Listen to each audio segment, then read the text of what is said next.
back to another episode of Church Girl Talk. Today we have another special guest, and this guest right here, y'all, I'm a witness, and you all are witness to her biggest transformation that has inspired many of us. Not only that, but she is my blood sister that I love so dearly. So y'all help me welcome Candice to Church Girl Talk. So how you feeling, sis? A little nervous. I'm a little nervous. Everybody be nervous in the beginning, but you're gonna loosen up. Yeah. You ready for the first question? Yeah. Okay. Let's go. So can you walk us through the journey of your transformation and what was the turning point? So to start, like I grew up in the church a little bit, but I haven't seen like people go through the whole transformation. Like people do church, but they haven't been transformed by the Holy Spirit. But I was at a conference in Texas at my church called Ram Church, Texas. It was a lady that prophesied over me, and she gave me a word, and it kind of like turned my heart. And I won't say after that day everything changed, but things started to change. Yeah. Like some things God was telling me before the conference kind of confirmed it with the word. So it was a prophetic word. Okay, okay. I never knew it. Yeah, it was a prophetic word. This your first time mentioning it? Yeah, yeah. Okay. Because I got some other stuff I'm going to do, with it. Yeah. We waiting on it. We waiting on it. Believe it or not, and I'm just going to tell you this right now. Believe it or not, you don't know how big your impact is. And I'm not just talking about like just a certain group of women, but I'm talking about young and older women. Yeah. When I say it's big, it's huge, it is. I just try to live it out. Like for real. Yeah, you just have a lot of women watching you. Yeah. But I'm trying not to get emotional. I'm trying not. I should have got some Kleenex, but because I know I cry in a heartbeat. Like, girl, you inspire me. Oh. Like, for real. Don't make me cry. Okay. You go to the next question. Because I promise you, I feel it. Okay. You look so gorgeous, too, girl. You look so pretty. Yes. Okay, so what were some of the biggest challenges you faced during your transformation? Ooh. That's a deep question. Take your time. Letting go. Letting go of people, places, things, behaviors, what you was used to. Right. You thought that was you. You thought these people was your people, but when they don't align, God tell you to let them go. You gotta let them go, and it comes with pain. When I tell you, I could cry, girl, right now, literally, just letting go of relationships, friendships. I know. Woo. I know, girl. Oh, yeah. I promise you, I get it, and that's something people don't talk about. It's easy to say, "Hey, God told me to do this," but and that's a grieving process, girl. Letting go is a grieving process that people don't talk about. Girl, I'm talking about pain. Like people you wanted to be in your life forever. Yes. God said. So, did you ever pray that prayer? God, just show me who to remove. Like, have you ever prayed that prayer? My memory be, I don't be remembering the stuff all the time, but I probably did. But no, I just felt like God was just telling me, let go. Yeah. He just was doing it, and I was kind of a lot of things I didn't have to distance myself from. People are distancing themselves from you. You know what I'm saying?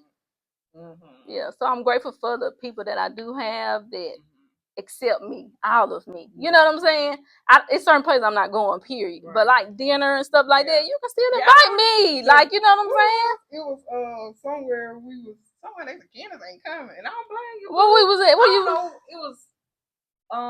It was during homecoming. It was probably the club. I was going. I was going. But dinner, your birthday event, maybe. I do that, but the club.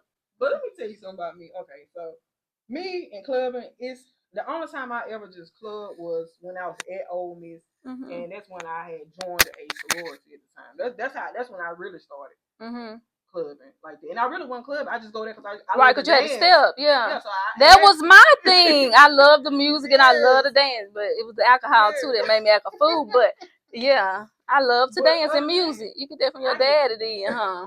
Yeah, girl. Other than that, they'll tell you I get gone. After that, I think it was Juvenile back that thing up. After we played that song right there, you gone. I'm gone. Wow. Even during a house setting, like I think it used to be house set.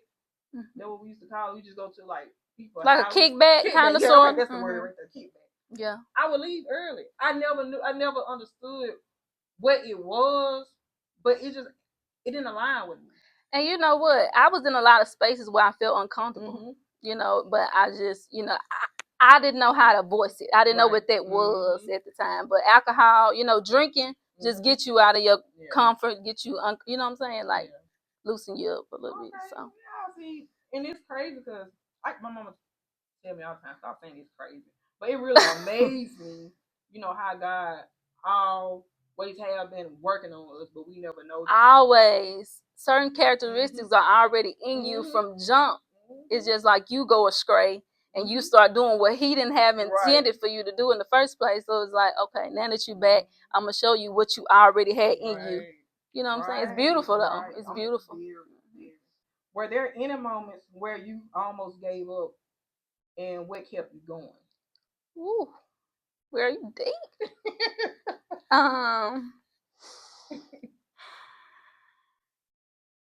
Were there any moments? I don't think I ever felt like giving up, but there has been moments where I felt weak in a sense. When I was going through all of this, it felt a little heavy. So I would go in front of the church I was attending in Texas, and I would be like, just pray, you know, I need strength. Just pray, you know, the people would pray over you. And I was like, just pray for my strength. I need the Lord to give me strength. I don't mind going through it, but I need him to be with me. So just, you know, I didn't never feel like giving up though. It never gave it, you know what I'm saying? It never gave give up, but it was hard. It was tough. It was weighty. But when the Lord helped you, he lifts some up. Yeah. Okay. Yeah. How did your support system play a role in your transformation? I don't know if I really looked for support, but it was good when people did support me. You know what I'm saying? Just accepting it. You know, just being proud because it's not easy. You know what I'm saying? It's not easy for them either to accept that they friend or whoever that they made them change what God was working on me, but I was changing. You know what I'm saying? So I mean, support is important because some people ain't as strong as I was. You know, some people don't have a consistent prayer life like I did. So I think support is very important. My family has been supportive. My best friend, very supportive. She's been supportive all the time. And daddy's very supportive. Okay. You know what I'm saying? He always talk about, you know, I ain't gonna talk about it on here, but yeah, daddy's support. You know, whenever I see him or talk to him, it ain't no everyday thing. But if I stop by some, you know, he's something about his spirit. Right. He got some. Yeah, he a good man. Yeah. You know, he wasn't perfect. Right. But he a good man. Right. Got a good heart. Right. Right. So let me ask you this right here. Since you transform, or I'm just say transform. Yeah, transforming. Yeah, because it's continuing journey. Yeah, very. Yeah. So, do you feel more left out now? Like, do you feel like people don't? Oh yeah. I know I ain't crazy. Yeah. People stop inviting. Yeah, people stop inviting you. They don't. You know, they don't treat you the same. Some people still speak and stuff, but I mean that's what it's supposed to be like though. You're supposed to be set apart. God calls for us to be set apart, and you just have to be okay with it. That's one thing that I've had to be comfortable with, like just being okay. You set apart, and it's so crazy. I had the clothing brand Real Raw, and Raw stood for dope and set apart before I even became this set apart. You get what I'm saying? God is intentional. Okay. So with your clothing brand, do you see yourself bringing it back? If the Lord tell me, because He told me to stop. Yeah. If the Lord tell me for sure. Okay. So what did you learn about yourself during this journey? Just to surrender. You know what I'm saying? Just surrenderance. And surrender ain't a one-time thing. It's over and over. You have to say yes over and over when you don't want to. Like, I'm here right now with you because I said yes to a thing that I didn't want to do. So that was a yes, but then I'm going to have to say yes again in some other areas that I don't want to say yes in. You know what I'm saying? Because really, I'm a girl that like to be in the background. I don't have to be. I don't have to be the person. You know what I'm saying? And so this is where I'm getting, because I'm telling you, that's how I am. When I tell you, I'm literally like, I will walk in a room and get in the back. I'm in the back or even in the far corner. I don't want the light on me. I have to shine the light on somebody else. But the light being on me, I But it's on you though. I know. That's the crazy thing. Yep, it's in you. It's in you. No matter where you go, and that's something I had to learn. No matter where you go, where you at, if that light within you, it gonna shine. It's gonna shine. You can't dim it. You try to hide from it or trying to get away from people. People will always notice you. The Bible talks about that though. You're called to be a light. You're called to be the light of the world and salt of the earth. You know what I'm saying? And that's something I struggle with, like, because I don't want the attention. Like even with my production, I don't even want to be the face of my own film. Yeah, company. I don't. Yeah, I try to find like alternatives. Yes, I try to find those people. Like I'm trying to lock in with a certain amount of people, and let me just be in the background do the work. But you can't. You can't. When God calling you, you gotta go. He ain't calling nobody else. He calling you. You know what I'm saying? So, girl, when I tell you, you gotta. Girl, but have church over here.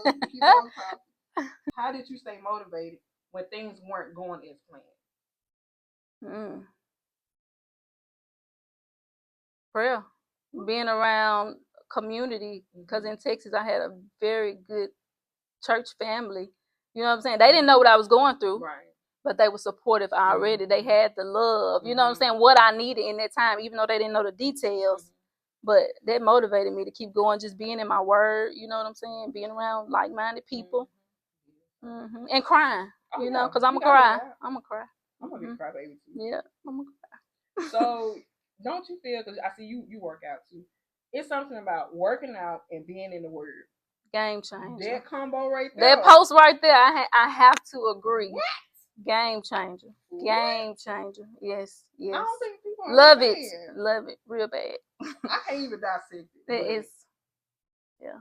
It'll do it. It will, for sure. I recommend it. 10 out of 10, I recommend it.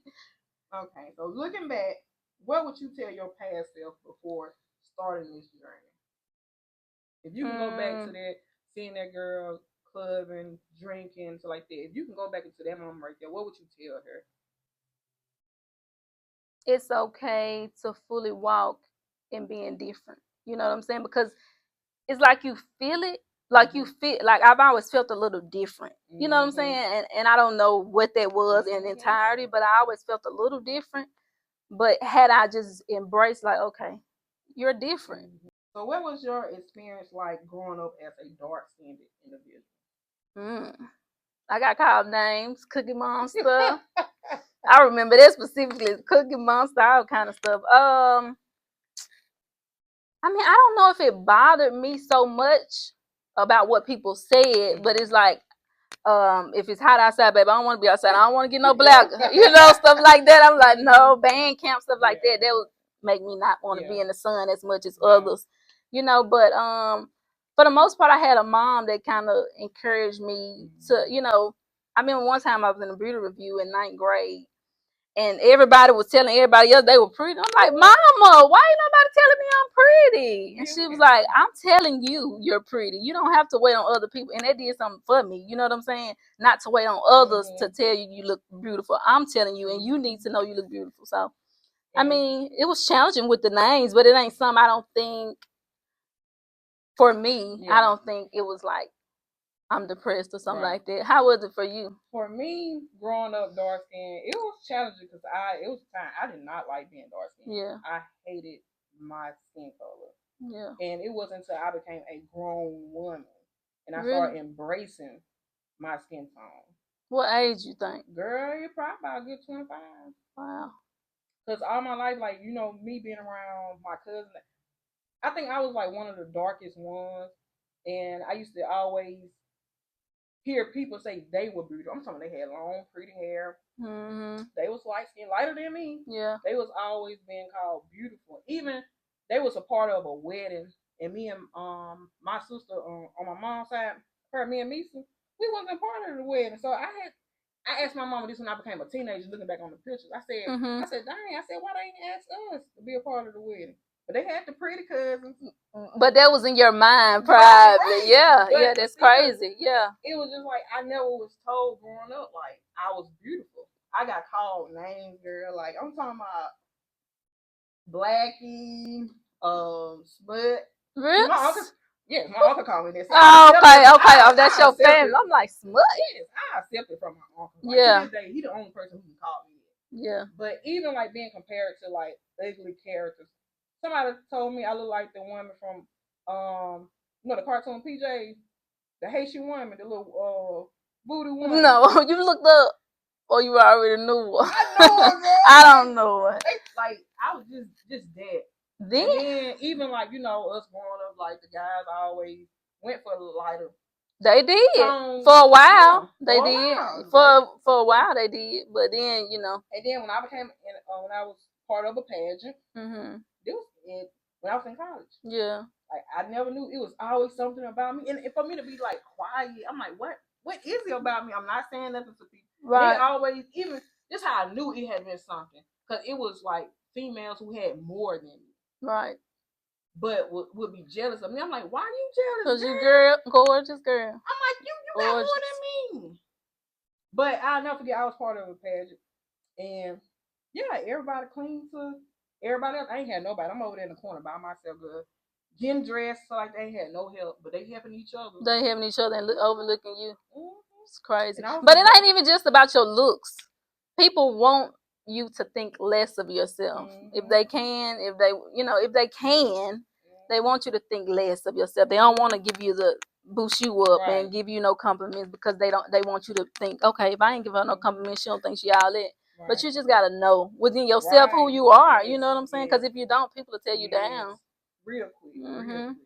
So what advice would you give like some I say young women that are dark skinned that are struggling with their skin complexion? Ooh. That you are beautiful. Yes. You are unique. It's something about a dark skinned woman. I ain't saying it's just, well, maybe I am. I don't know. I mean, dark skinned women all women are beautiful, but dark skinned women are beautiful.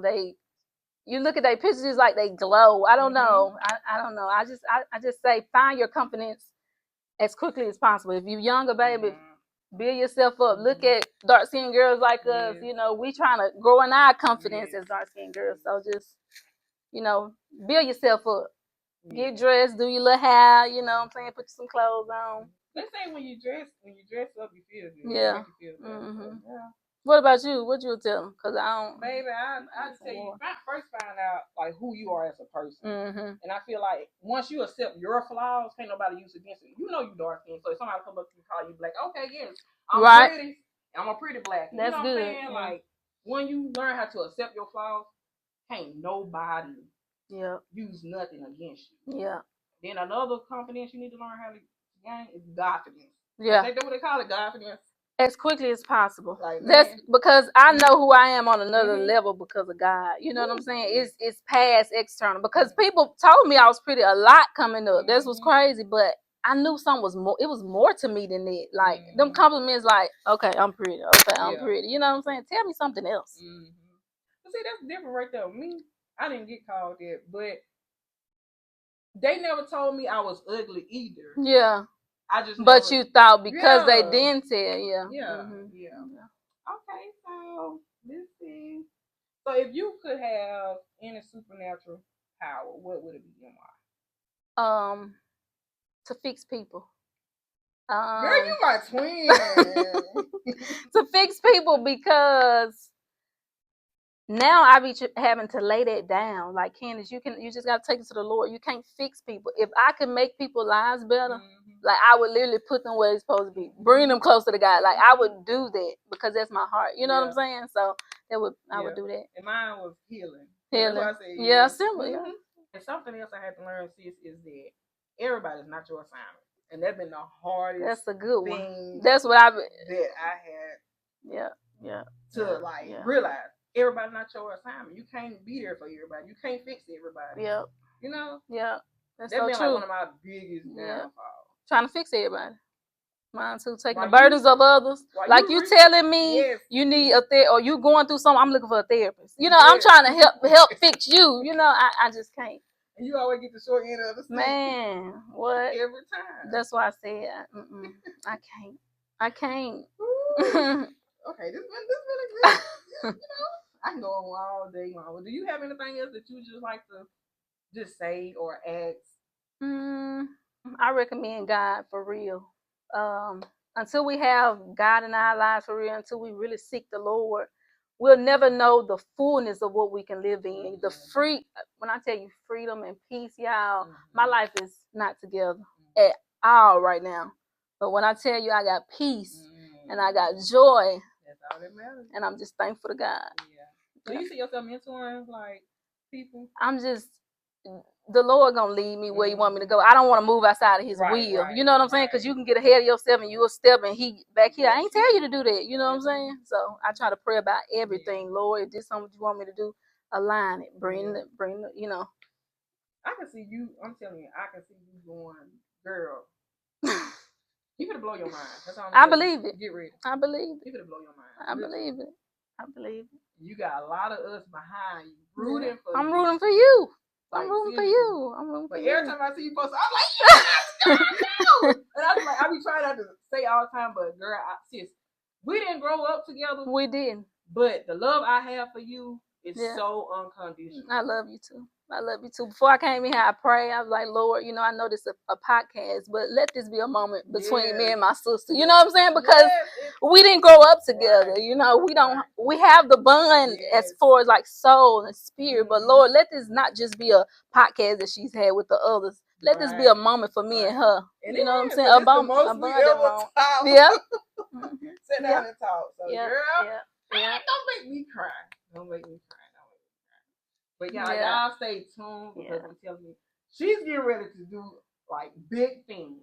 And we're going to be behind her, room for her. And hey, and I pray that God continue to keep you. I pray so too. And you got it, sis. You got it too. But thank y'all for tuning in. Till next time. Peace. There is nothing you cannot do. There's no mountain you cannot move. If you have said it, then you will do it. There is no